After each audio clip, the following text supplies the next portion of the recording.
name is Luke from Click4Assistance, and today I'll be showing you how to configure AutoStore in the Click4Assistance solution. The AutoStore feature is enabled against an experience in order for the system to automatically store chats from the chat list when a visitor has either left or ended the chat.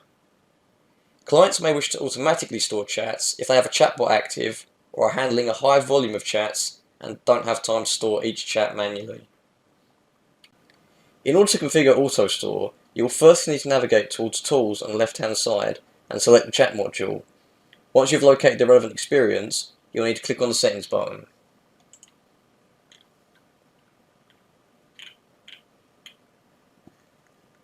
Once you scroll down, you'll see the Activate AutoStore checkbox, which will need to be ticked in order to activate AutoStore.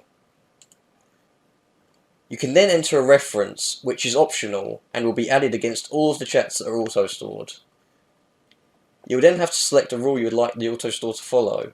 For example, you have Rule 1, which will automatically auto-store all chats.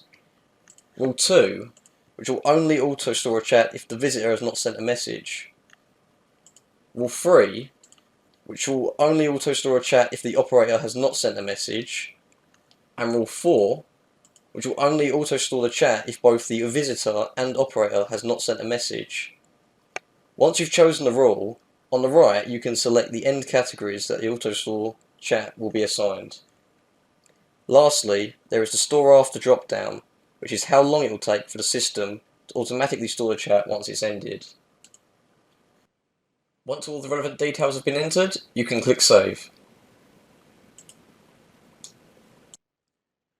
Chats that have ended and meet the criteria will be automatically stored after the selected time, as demonstrated. The chat can then be located within the stored chats list as follows. This feature is useful for managing a high volume of chats and saves a lot of time for users. We hope you found this video worthwhile. If you have any questions, feel free to contact us directly, and don't forget to view our many other useful tutorials. Thank you.